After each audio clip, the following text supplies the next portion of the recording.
I have a strong sense of the Spirit of God or being with God in north central Minnesota, where I've gone every year since I was born to my grandfather's cabin. It's where there's an intersection for me of community, of family, and of nature. The community dates back to the 1920s, where a group from First Christian Church in Omaha bought this property, and my grandfather came to own one of those pieces of land. We've known 5 generations of family up there that we get to see and look forward to visiting with in the spring, the summer, and the fall. The family includes my grandparents and then my parents, and now my wife Julie and I and our children. The cabin's been handed down, and currently we're the caretakers of that and hope that our family can continue to enjoy it. And it's a place where it's easy to intersect with nature. The feeling of minnows nibbling at your toes in the lake, swimming without obstruction in beautiful crystal clear water, listening to loons at night, that haunting sound, watching eagles catch fish from the lake surface, watching ospreys feed their little ones. All of those remind me of the Spirit of God, and it's a place I think about literally every day. I think it's a place where I feel calm and connected and part of the greater body of mankind.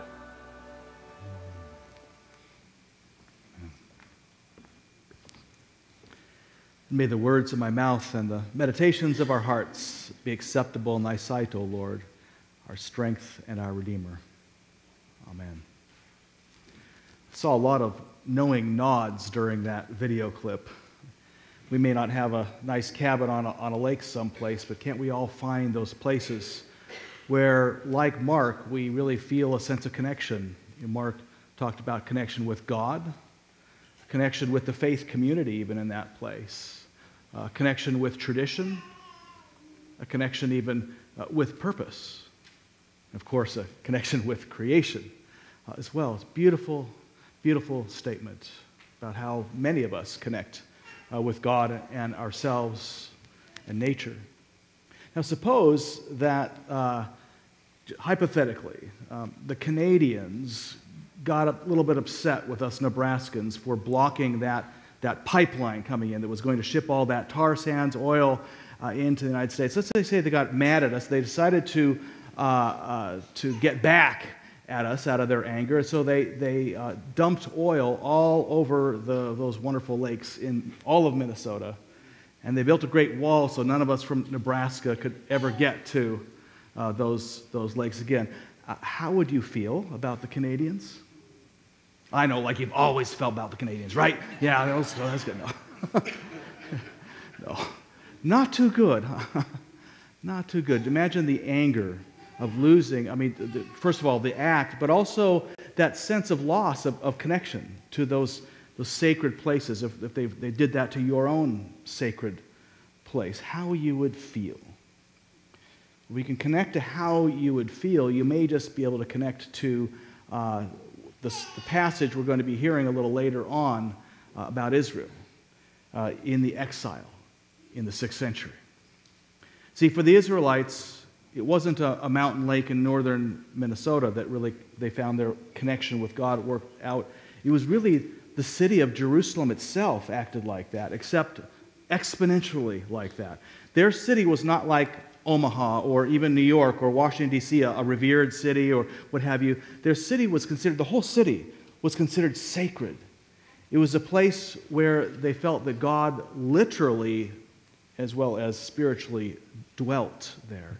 That big square there is the great temple of Jerusalem that we talked about last week. It stood there for centuries, and all of Israel was used to going to Jerusalem every year to worship there. It was truly a profoundly sacred place where they connected with God, with their community, with their tradition, and with their purpose.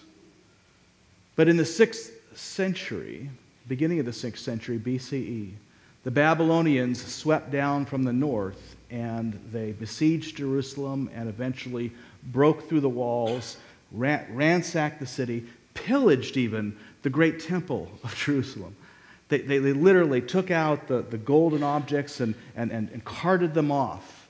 And they also carted off a lot of the people, about 3,000 of the inhabitants of Jerusalem, kind of the elite, the leadership of Jerusalem. They carted them off into exile. And Ezekiel, who we'll hear from shortly, was among those 3,000 souls who were exiled. It was Ezekiel then who spoke from a position of exile a word of the Lord. Now you can imagine, you can actually feel the pathos of those who then dwelt far from their land with their city destroyed, what they felt like if you read Psalm 137.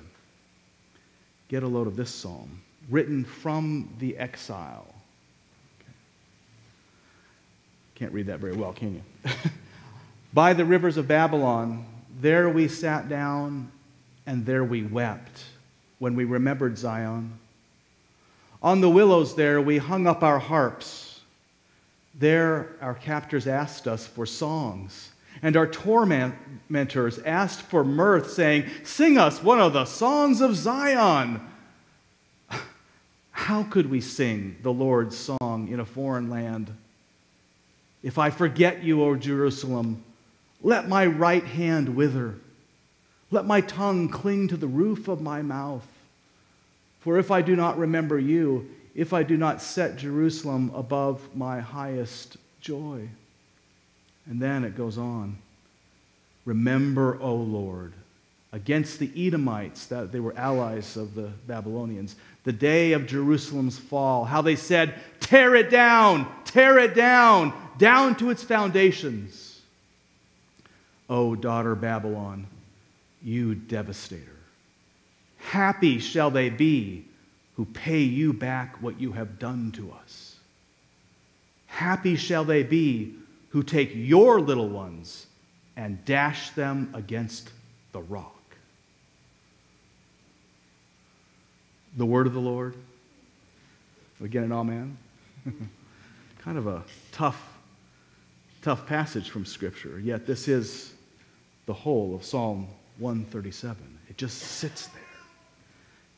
Raw, unadulterated rage. How can this serve as a word of the Lord in the Scriptures? Well, certainly if that was the only psalm in the Psalms, that might be one thing. But the psalm tries to get us actually to look at those places in our life where we might feel that. Not as an end in itself, but to move us someplace. And sometimes the best way to feel it and move someplace is actually to get hung up there until you just can't stand it anymore. Now, this was the feeling of the Jerusalemites, but can you find that even in our lighter society today, that level of anger at others? You find it anywhere in our society. I don't know. I'm kind of racking my brain. I don't know. Oh, yeah. Well, you know, they say never talk politics from the chancel, so... There you go. Yeah. I mean, like, what is it this season, huh? I mean, go figure. Although, you know, if you ask me, it's really something that's been brewing for probably about 30 years. People feeling this way, just not saying things until it just kind of gets built up, and one side looks at the other side, and one side where you can look at the same thing, and one side sees black and one side sees white. One side sees something of hope for America, and the other side sees it's just another sign that we are fallen. It's like, you ever read that book, Men Are From Mars, Women Are From Venus? I mean, this is like what Republicans are from Alpha Centauri and Democrats are from Xenon or something like that, right? I mean, wow. If you can feel the rage in our society today, even if you don't share it, maybe you can feel something of Israel and its rage towards those who they perceived as their oppressors. And in Israel's time, we may wonder if our time, are we ever going to get this together, or are we headed towards some sort of cliff, where we're just a civil war or something? In Israel's day, they went from exile, and it got worse, not better. It got worse, not better.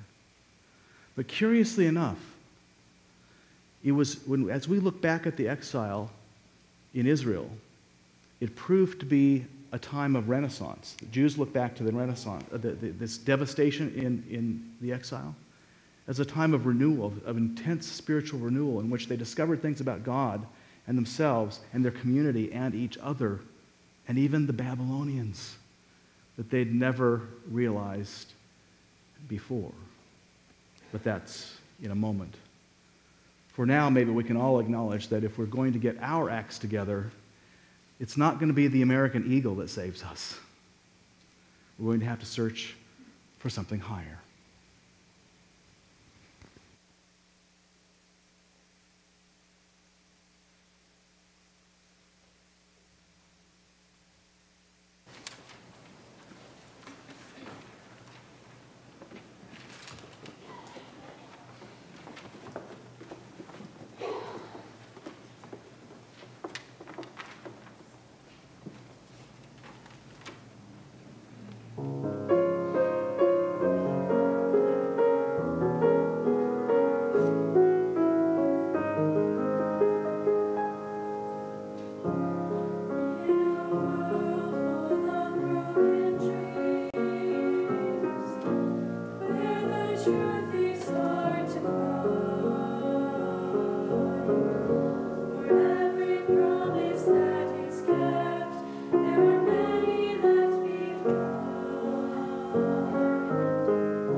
like to invite you, instead of your normal looking up at the screen and checking to make sure that I'm pronouncing everything right, that you just kind of sit back. This is a long verse, and it's all about imagery. So I'd like to invite you to maybe even close your eyes and just be able to picture what it is that I'm reading. This is from the first chapter in Ezekiel. In the 30th year, in the 4th month, on the 5th day of the month, as I was among the exiles by the river Chebar, the heavens were opened, and I saw visions from God. On the 5th day of the month, it was the 5th year of the exile of King Jehoiakim. The word of the Lord came to the priest Ezekiel, son of Buzi, in the land of the Chaldeans, by the river of Chebar, and the hand of the Lord was on him there. As I looked, a stormy wind came out of the north, a great cloud with brightness around it and fire flashing forth continually. And in the middle of the fire, something like gleaming amber. In the middle of it was something like 4 living creatures. This was their appearance. They were of human form. Each had 4 faces, and each of them had 4 wings. Their legs were straight, and the soles of their feet were like the soles of a calf's foot, and they sparkled like burnished bronze. Under their wings on their 4 sides they had human hands, and the 4 had their faces and their wings thus. Their wings touched one another. Each of them moved straight ahead without turning as they moved. As for the appearance of their faces, the 4 had the face of a human being, the face of a lion on the right side, the face of an ox on the left, and the face of an eagle. Such were their faces. Their wings were spread out above. Each creature had 2 wings, each of which touched the wing of another, while 2 covered their bodies. Each moved straight ahead. Wherever the Spirit would go, they went, without turning as they went. In the middle of the living creatures, there was something that looked like burning coals of fire, like torches moving to and fro among the living creatures. The fire was bright, and lightning issued from the fire. The living creatures darted to and fro like a flash of lightning. And I looked at the living creatures, and I saw a wheel on the earth beside the living creatures, one for each of the 4 of them. As for the appearance of the wheels and their construction, their appearance was like the gleaming of beryl, and the 4 had the same form, their construction being something like a wheel within a wheel. When they moved in any of the 4 directions without veering as they moved. Their rims were tall and awesome, for the rims of all 4 were full of eyes all around. When the living creatures moved, the wheels moved beside them. And when the living creatures rose from the earth, the wheels rose. Wherever the Spirit would go, they went, and the wheels rose along with them, for the spirit of the living creatures was in the wheels. When they moved, the others moved. When they stopped, the others stopped. And when they rose from the earth, the wheels rose along with them, for the spirit of the living creatures was in the wheels. Over the heads of the living creatures, there was something like a dome, shining like crystal spread out above their heads. And under the dome, their wings were stretched out straight, one toward another. And each of the creatures had 2 wings covering its body. When they moved, I heard the sound of their wings like the sound of mighty waters, like the thunder of the Almighty, a sound of tumult, like the sound of an army. And when they stopped, they let down their wings. And there came a voice from above the dome over their heads. And when they stopped, they let down their wings. And above the dome over their heads, there was something like a throne. In appearance, it was like sapphire. And seated above the likeness of a throne was something that seemed like a human form. Upward from what appeared like the loins, I saw something like gleaming amber, something that looked like fire, and it enclosed all around. And downward from what looked like the loins, I saw something that looked like fire, and there was a splendor all around. Like a bow in a cloud on a rainy day, such was the appearance of the splendor all around. This was the appearance of the likeness of the glory of the Lord.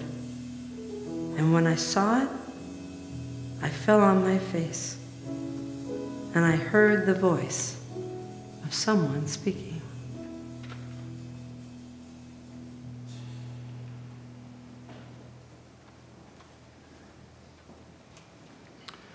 When I think of Ezekiel's basic message to the people throughout the whole book of Ezekiel, one image comes to mind. It's this. And you're looking a little perplexed. Oh, what are you seeing there? Skull? Death? Destruction? No, look a little closer. What are you seeing there? See anything besides a skull? How about a woman looking in a mirror? Do you see her? Bring it a little closer. Now do you see her? It's funny how you can look at the same thing and come up with such different interpretations. A woman looking in the mirror and this kind of gracious beauty, or death and destruction. Israel itself, when it considered where it was at, had many interpretations of what went wrong in that exilic time. They had, for years, been under Babylonian captivity. I mean, they had to pay tribute to Babylon every year when they were supposed to be a free nation, and a lot of people thought, we need to make, they remembered the days of yesteryear when Israel lived freely and powerfully amongst the nations, and they said, let's make Israel great again, and God will support us. And so they built up, funny how the more things change, the more they remain the same. The way they did that was to build up an enormous amount of military power, at least for their nation. Spent all their money on military fortifications so that they could finally cast off the yoke of the Babylonians. In the meantime, prophets like Jeremiah, like Habakkuk were preaching during that time saying, this is a suicide mission. And not only is it a suicide mission, but you do this while you're neglecting the people who are in need right now, the poor, the widow, the orphan. And they preached about God's anger. The people saw, really, the prophets before the exile saw a very angry God, in the message. Like, you're messing things up. And if you don't stop, God will bring the Babylonians down as part of God's wrath and destroy us. So quit it. But after that first exile, when they did break through the walls of Jerusalem, they did cart off the objects from the great temple, and they did exile people like Ezekiel. Some in the exile saw something else happening, that the message that God was giving was not a message of destruction, but there was something actually quite beautiful in the message. The God that Ezekiel sees is not a God who is soft on sin, to be sure.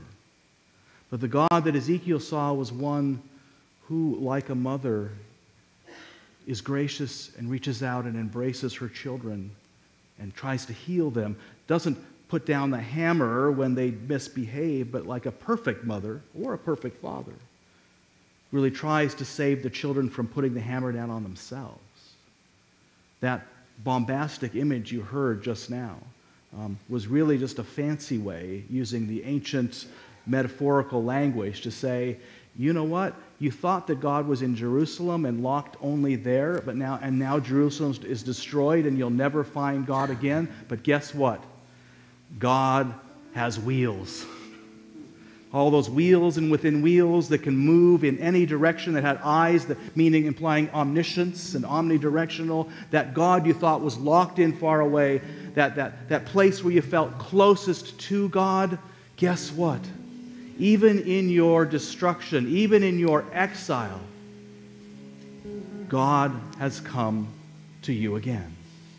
God is perfectly capable of showing up here and finding you here. And so listen. And the words that came out of Ezekiel's mouth and other prophetic voices in that exilic period started to see God in a new way. Not as a God who punished the children of Israel for what they were doing that built up all this, the military and neglected the poor, but rather saw that what happened with the Babylonians, it was a result of their own efforts, that God had been trying to avert them, to try not to punish them, but actually to keep them from enacting actions that would lead to the Babylonians coming of their own accord. The Babylonians coming was not God's will. It was simply the fruit of their own actions. And in the exile, here's this beautiful prophet whose name literally means fasten on to God. Basically asking the people, will you fasten on to a God who is only about judging and condemning sin? Or will you fasten on to a God who is about healing the sinner and restoring people to wholeness? Which God will you fasten on to? And it might be easy to say, well, I fasten on to this God who is all about healing and wholeness. Only the problem is if they were going to fasten on to that God, they also had to look at the Babylonians. And they had to say, this is their God too. God is the creator of the Babylonians. So whatever the Babylonians did to us and caused us pain, we need to look at them as God looks at us, through the eyes like a mother looking at her children who have sinned. Well, they never did do that. They only got angrier. Hence, the Babylonians came back to Jerusalem and completely devastated it, and carted off not only most of the population of Jerusalem, but much of the population of Israel itself to live in exile.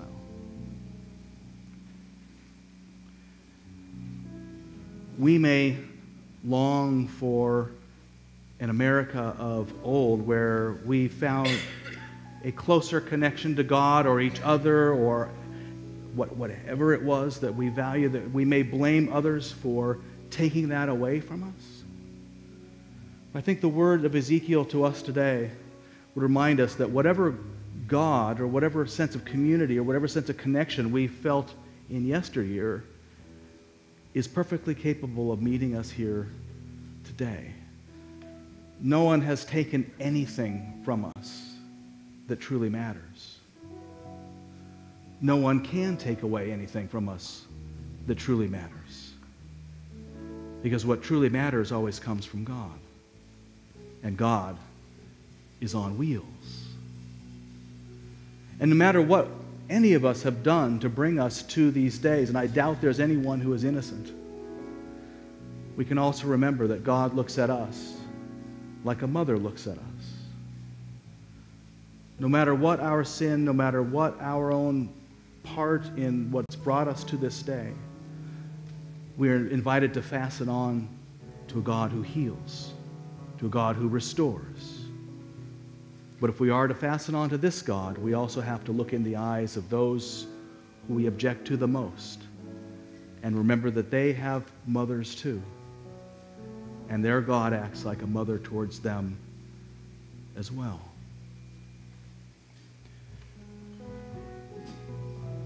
You may say that's being soft on those who deserve anger. But we're reminded in this meal that even when God had the best reason for condemning us, God came to us in a meal saying, "My friends, this is my body which is broken for you. Do this as often as you eat of it in remembrance of me." Saying, "This is the cup of the new covenant in my blood. Do this as often as you drink of it in remembrance of me." By eating this bread and drinking this cup, we remember Christ's death. We celebrate Christ's resurrection. And we come to know that wherever we are, no matter what time or place we are, if this meal is here, we know that God has wheels. Compassion is on the move. Grace is on the loose. And that's hardly being soft on sin, but rather it's conquering sin. For you never find that love until you receive it. Just like that U2 song says, "When love comes to town, I'm going to jump that train. When love comes to town, I'm going to catch that flame. Maybe I was wrong to ever let you down, but I did what I did till love came to town." My friends, this meal is open to all people. You do not have to be a member of this church or subscribe to any particular doctrine or dogma to come forward. All that we ask is if your heart calls you to forward, know that you are most welcome here. So likewise, if you would prefer to receive communion from your seat, just raise your hand and a deacon will serve you there. Or if you prefer to abstain altogether, no, that's okay too. We love you. God loves you. You're welcome as you are. But if you do take a piece of bread and dip it into this cup, so you take this into your own very body and blood, know that love has come not only to this town, but to you and to me. And if we're going to keep this love, we must give it away. The gifts of God for the people of God. As the deacons come forward to prepare this table, I invite you to join me in reminding ourselves who we are and whose we are. We are an open and affirming family of faith, welcoming all to God's table of love and acceptance. We are diverse, yet united by Christ's example. We care for one another, support one another, and challenge one another to become all that God creates us to be. We work together to nurture our community and to promote peace and justice in our conflicted world.